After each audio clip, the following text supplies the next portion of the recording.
Well, hello, I'm Chris, and this is my edelbrock rebuild video. Now, in this video, we're going to take it all apart and familiarize ourselves with what all the parts are called and what they do. And then when we get it apart, we're going to talk about how the springs and metering rods work in case you want to get into some tuning. In future videos, we're going to be tuning this on my car with the wideband O2 sensor I got from Summit Racing.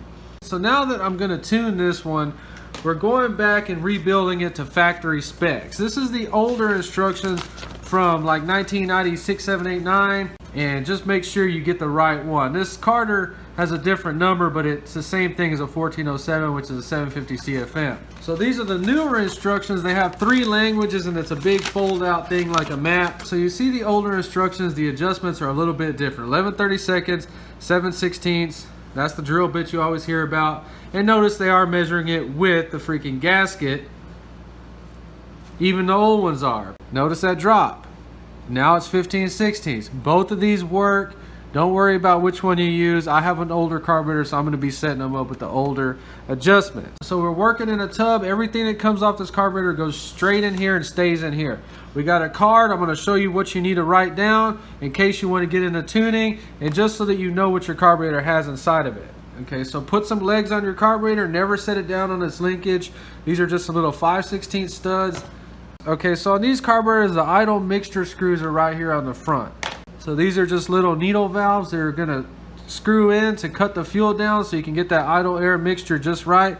Just inspect those, they both look good.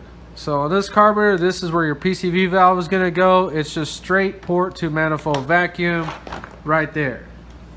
Okay, so this is time vacuum. In other words, at idle, it's not gonna advance your distributor. This is straight to manifold vacuum if you wanna run your advance to your distributor all the time. So on the time vacuum port, you see the slot, it could be restricted by this a little bit, and then the one to manifold vacuums down there and not restricted at all. So on the back, this is straight to manifold vacuum, and if you have a brake booster or power brakes, that's where you run it. So this is your fuel inlet. Sometimes it can have a screen on there, and then on some of the older ones, they didn't even have a place for the screen. So on the manual choke, this is all it has, just a little place for that cable right there. Now they say if you buy the electric choke one that it's tuned more for economy, and the manual chokes are tuned more for street. I really don't know what the difference is, but I always buy the manual chokes no matter what.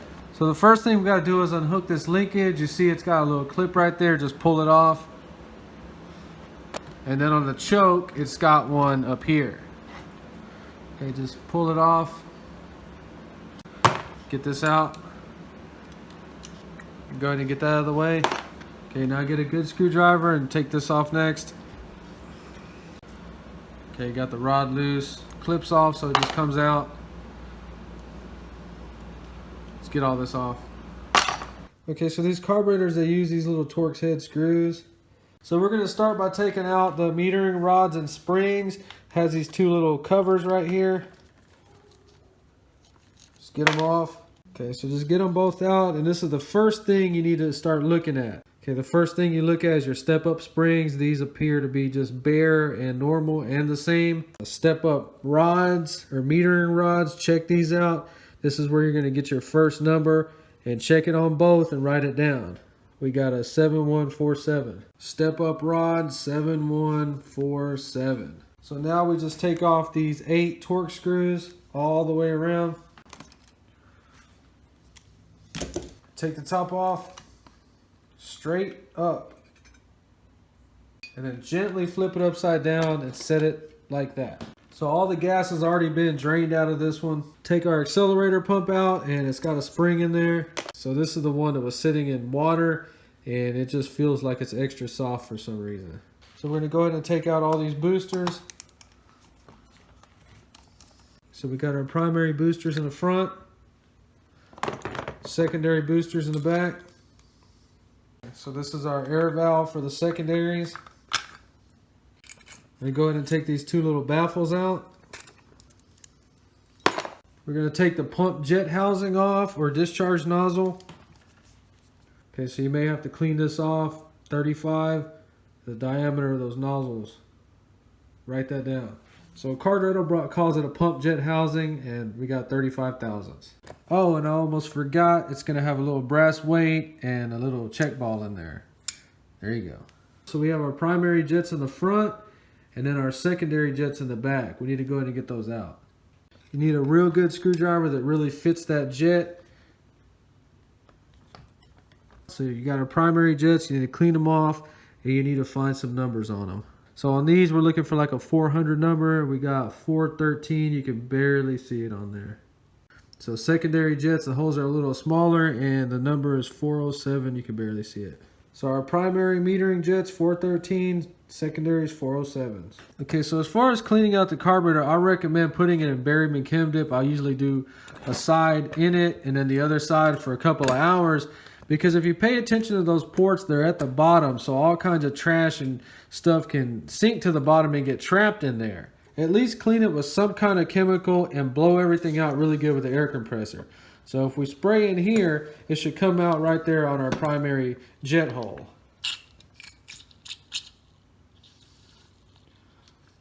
And then our secondary jet hole, same thing over here.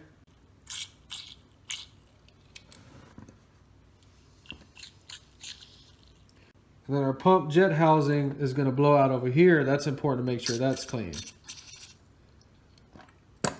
And our Pcv valve is going to blow out right there. Okay, for our brake booster.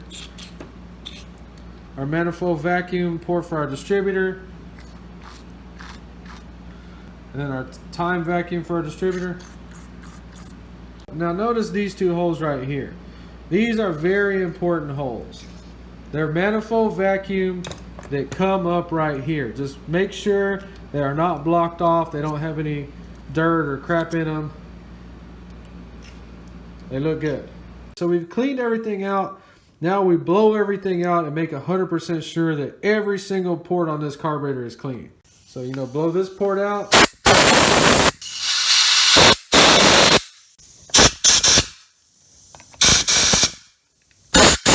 See, we're down there in the jet. The other jet. And then the idle mixture screws.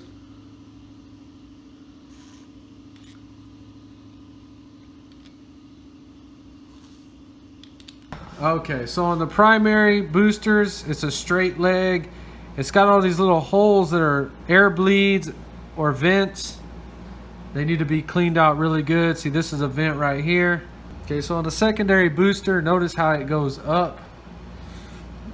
Same thing, we got little vent holes right here, air bleeds that need to be cleaned out. This right here is a little vent tube. Make sure nothing on this carburetor is stopped up. Okay, so on your floats, you want to lift up off the needle and seat and get this little pin out. Just like that. Okay, gasket out.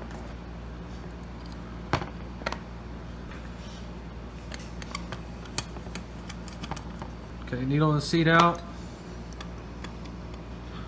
So needle and seats out. Okay, so this is where the fuel comes in. And it's blocked off right here, so what happens is any trash or stuff gets caught back there. So you got to blow this out really good and make sure that nothing comes out on the end right there. This one's been cleaned and looks perfect. Okay, so let's talk about the step-up rods and step-up springs so that we can kind of get an idea how to tune one of these. I think this was only about $40 or $50. So the first thing we look at are these two ports right here. These go straight down right here to manifold vacuum. Okay, so those ports right there, up. So on the primary side, we have two ports right here with engine manifold vacuum on them. If you mess with carburetors, you got to get you a vacuum gauge. So whenever you start your car up, it'll start pulling some vacuum. And mine idles around 15 inches of vacuum right here. So whenever you accelerate, you hit the throttle, boom, it opens it up and the vacuum drops, and usually it comes back up. So under a load, depending on what you're doing, it might drop and then eventually come back up. So we understand we idle at 15 inches of vacuum, and when we hit the throttle or accelerate, our vacuum can drop down or change and then stabilizes and goes back up. So on the Edelbrock and Carters, they use a step-up rod, step-up spring, and a step-up piston. And these are the primary metering jets. And if you notice on this step-up rod, it's got a thicker size and then it has a smaller size right there. So with the cars off, there's no vacuum, so the rod is going to be at the little thin place like that. So then whenever we start the car up and we're getting 15 inches of vacuum, it's going to pull this down, and now we're on the more restrictive part of that needle.